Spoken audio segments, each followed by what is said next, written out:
You were placed upon the earth with a mission to complete. Now the time has come, so stand up strong and claim your destiny. So welcome to the Center for Spiritual Living. I'm Reverend Tim, and it's May 15th. So the purpose of this center, our mission, is to support each of us and the community as a whole in living from our divine center. That's our purpose, our mission. Our dream, our vision, is to create a world that works for everyone. And that's the reason for our mission, because we can do that as a group as we claim and express the divine essence within. It's with joy, with great joy, with happiness, that we surrender to God, that we open this meeting, that we know the oneness that we are, and know that we are one with all.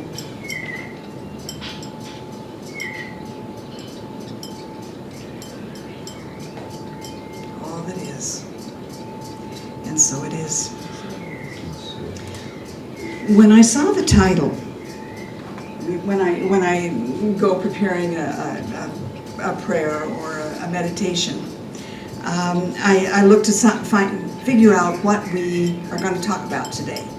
And immediately I said, Paul Harvey.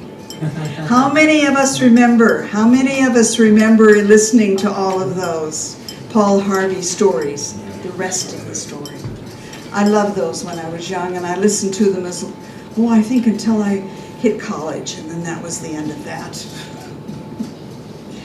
There was a piece about him and his stories. He was born in Oklahoma, I understand, in 1918, and there was a surety about his stories. He was a radio commentator and columnist and storyteller. But he had a way of telling a story where you were sure what was right and wrong. You were absolutely certain of what was good and bad.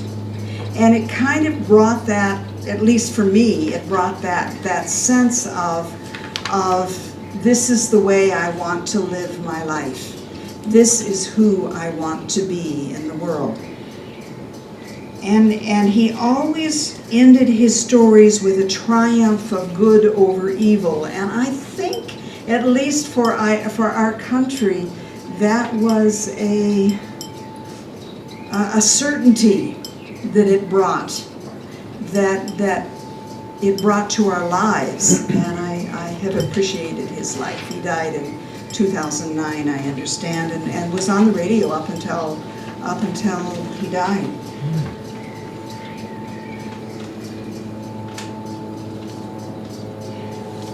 What I came across when I was looking at this was a quote from another woman. I believe in the rest of the story.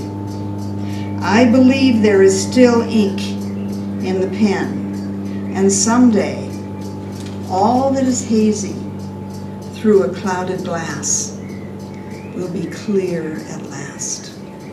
And that just struck me. I was also listening to the song, the first song of Michael Gott's first song, and what he was saying is, even if you don't have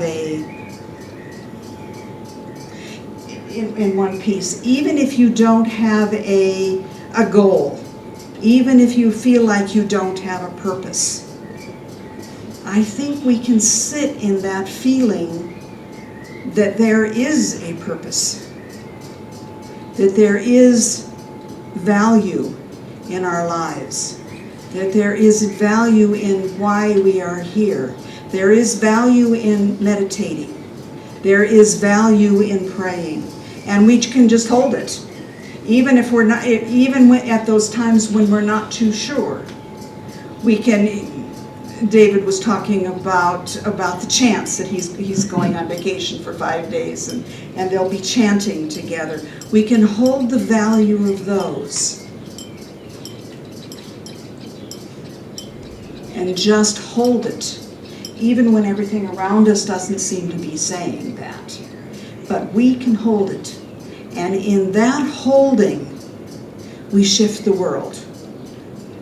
We attract other people to us. We become that value. We become that holding. So I would like in our meditation today, I'll give us 5 minutes. Look at those places where you have held, even though everything around you seemed to be falling. And what is it that you would like to hold now, even if you can't see the result? What is it that you would like to hold? Today is the day I walk away. I'm walking away from the path that led me to confusion. Today is the day I walk away. I've become aware of 2 men that I'm friends with, and are doing Mankind Project stuff with, and know in some other ways, who have written books that have recently been published. And so it brought me back to the question of stories. Stories. What is my story? What is the story? Is there a story? What is the role of story? Now I have another friend whose common response is, well, that's just a story. And it's done in the context generally of self-inquiry, where we're feeling that something isn't quite right, we're unsettled, there's problems, there's issues. And we look at ourselves. Inquiry. Self-examination. Socrates said, the unexamined life is not worth living. So that inquiry is looking at what my story is. Usually it starts with looking at what happened to my family. And then other factors. And looking at those factors, I was thinking about the fact that each of us is born within about 10 years of each other. We grew up in a relatively similar environment, although some of us grew up in different places and did different things than others. We were influenced by when we were born, our gender, our social class, the religion or lack thereof of the family. All these things, at some level, influence who we are. Now, some would say that they determine everything. That it's pretty much, give me all the data about where you started, and I'll pretty much tell you where you ended up. And there are parts that seem to follow that to some degree. But the self-inquiry goes further than that. Because although there are things that it felt like I was set up for, and there, I can, from my profession to my marriage and how I was as a working father and how I was as blah, blah, blah. So that I can't deny that. But what parts of what I've done or been or expressed were really my own creation, and why? And what are my alternatives? Can I be different? What are my choices? And that comes to the other part of, quote, my story. And that is how I look at what happened, how I frame it. Now, Byron Katie is a champion of this. What are you believing in this moment? Is it true? Are you sure it's true? What other belief could you have about it that would serve you better? We get to choose how we see ourselves, each thing we do. In Science of Mind language, we change our thinking, we change our life. And it's not just thinking like my opinion, but it's how I see myself, how I see others, the meaning I give it, and create a new reality. How does that help? Well, if I am seeing that everything is terrible and that I'm terrible, generally speaking, how I interrelate with people is not going to be very productive, by and large. If I think and believe that other people are not to be trusted, are flawed, are potentially could hurt me, I'll build greater distance and I'll feel isolated. So each of us has some compilation of ways of being that don't work for us. Welcome, Arch. Don't let the dog drink all the water. Arch just came. Arch is one who says, "What's the story? What's the story that you're believing? What am I believing? It's my story that has me kind of in a box." So this is inquiry. The second word is empowerment. Part of what's empowering is knowing that I can change how I am. And how do I do that? Well, I can, obviously by changing my thoughts, that helps a lot. And being aware of what story I'm living in. In 12-step work, 12 steps refers to part of Alcoholics Anonymous, adopted by other similar groups that are usually around addiction, but can be addiction to family members and different kinds of addiction. They have a process of these steps, and the fourth and fifth step is one is taking an inventory. And in this case, it's an inventory of how I have basically injured others. So it's not starting at how did they do me wrong. That's one verse of the song, somebody done somebody wrong song. It's accepting the fact that in my state, in this case, the traditional part was being an alcoholic, but then what other addiction a person has, what other way that's unconscious that we've been living, how has that affected others? Looking at each relationship and saying, what was my part in it? In the first story that we usually tell, it's what they done to me. You know, I was born in this kind of family, and my dad was like this, and he blah, blah, blah, and my mother did this, and blah, blah, blah, and the teachers were like this. I was domesticated, to use the term that Don Miguel Ruiz gives to how we become who we are. And it's all partly true in a way. But the empowerment comes when I realize that how I am towards others affects them. And that's mine. What happens to me in life may have been made more problematic by what happened back there, but I am the one that creates my life. Do I step forward? Do I try new things? Do I talk to people and find people who can inspire me, guide me, lift me up? Or do I attract people that put me down? That knowledge of empowerment and becoming empowered is symbolized by the work that the 12-step group not only invites, but basically insists this is the route. But in many of the human potential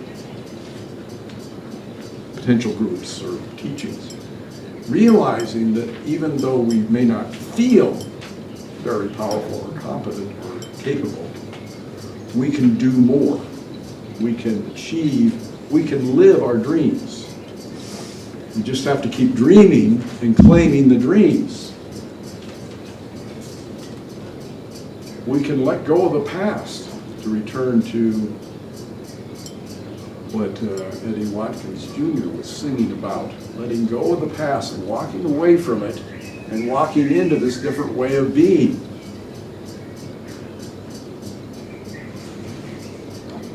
And part of the song was written in his recovery, which he talks about, so I'm not breaking his anonymity since he's already done so publicly, and given credit for a new birth and a new life for his getting sober.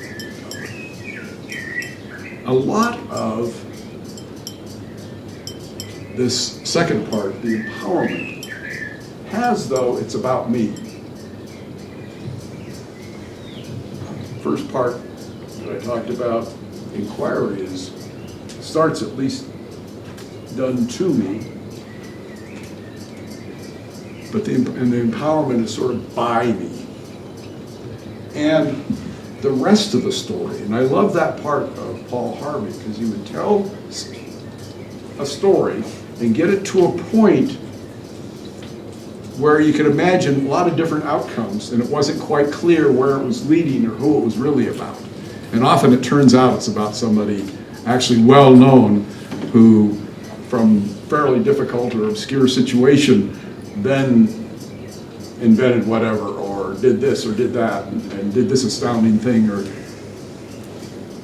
and so there was, as Daisy Beth reflected, a message of possibility, and that from all circumstances it's possible for amazing things to happen.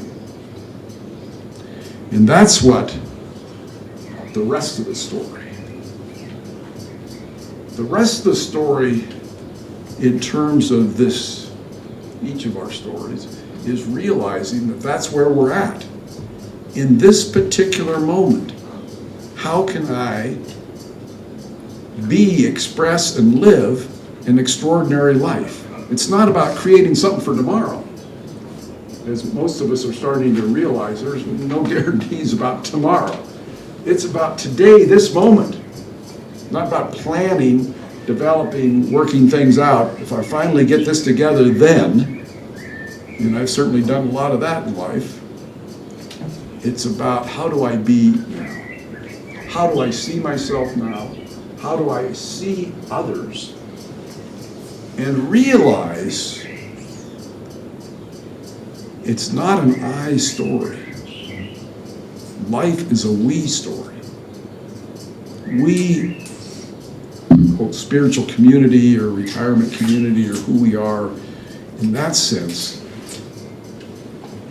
and in a global, maybe universal sense, our participation in the creation of life, our participation in the creation of being, our participation in love, that these are what we inherit by being a child of the divine, an expression of the universe. But we are entrusted with, in a sense, to go ahead and express, to be that. Some of us remain kind of locked up seeds, never exposed to water or soil and never sprouting. Others of us have the feeling, the experience seems to be, well, I was a nice young sprout and then I disappeared. Those can be our stories, and that can be how it can feel. But each of us can follow our dreams. Each of us can, in this moment, be that perfect expression of the divine. Not because we're perfect in the usual sense of it, but because the divine, in its ultimate glory only creates wonder and awesomeness and its creation of life. When we realize that that's us, that's each of us, and that's us together, then we know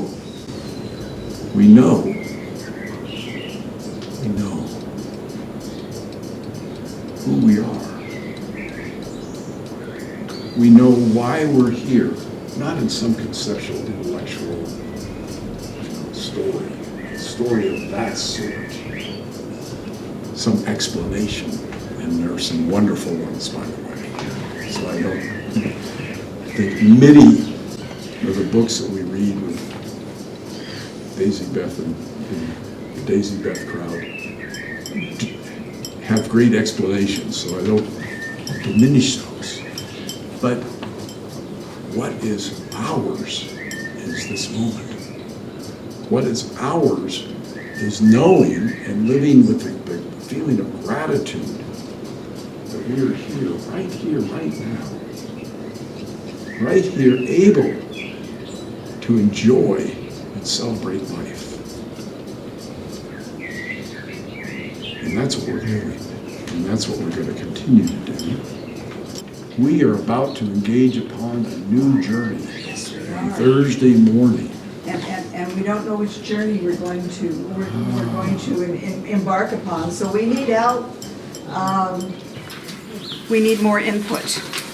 Anybody who's interested, Thursday 10:30. We read and discuss, and we always appreciate new opinions because they ferment. Great. Steve, you want to tell us about the prayer circle and the website a little bit? Website is cslchapala.com, and on there, if you're not getting the newsletter, you can sign up for the newsletter there. Also, there's a place to make a prayer request, and there's a group of us, ministers and practitioners, to meet every Wednesday morning, and we pray for people. So if you have a request, there's a box there. You can fill out one today, or you can go on the website and fill out a prayer request. We'll be happy to pray for you. Thank you. I think at that website you can also donate. Yes, you can donate. Reverend Rebecca, do you want to mention where we're at with the Conference of the Americas? Yes, we are working hard and getting everything ready and most beautiful than ever. So we have now confirmed our spiritual leader will be here, Reverend Dr. John Edwards, and our very beloved David Bruner confirmed too. We have Kathleen Silvery coming from home office, and also we have our Reverend Jeffrey Ryan, that is visioning coordination leader for the spiritual. Another thing that is very interesting is that we're going to have two separate conventions. In present, the personal convention, and then 2 weeks later, we will have the virtual convention. So it's going to be actually different, because we will have some of the highlights of the physical convention, but we will also have different presenters. Dr. Waterhouse will be there, and many others that will be only virtual, that cannot be with us, but 2 weeks later we'll have this.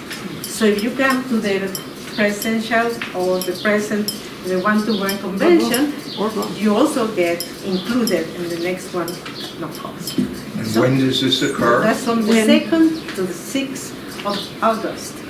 Tuesday, the 2nd, from noon and up, we'll start with the brunch, and then the following day, Wednesday, and the opening night is that until Saturday, the last February brunch. So it's Tuesday to Saturday. So this is one of the ways that we as a community have been participating and giving back, and it's been going on for approximately since 8 years. This is the 8th or 9th? We are into our 9th. 9th. Yes. And it started here, and it's expanded, and the influence was initially mainly Mexico, and now it's the world, but with focus on Latin America, but also some of the more exciting changes actually that I've witnessed have been in people coming from the north who came with whatever beliefs they came with and found out that things were not quite what they thought they were, which is I think one of the beauties of life. So now it's time for our offering. May I be filled with loving kindness. May I be well. May I be peaceful and at ease. And may I be happy. So the blessing, divine love, flows through me, as me. And we bless all that we give and all we receive. So it is. So we have a chance to form a circle. So I invite you to contemplate the spirit of inquiry. What limiting old story are you willing to let go of? It's always now. For we know that we are the absolute presence of the infinite creativity of God that moves in, through, and as each of us. And every dream we have, the universe says, yes, my beloved, claim it. Let me create through you your dream. It is, everything is possible in the mind and heart and power of God. So let go of those limiting stories that we tell other people, that we tell ourselves.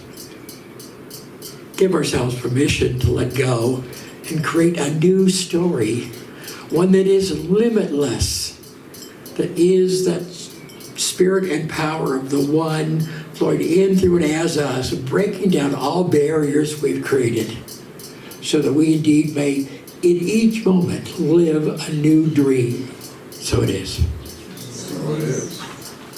I am one with the heart of the mother. I am one with the heart of the father. I am one with the heart of the mother. I am one with God. Yay! Congratulations.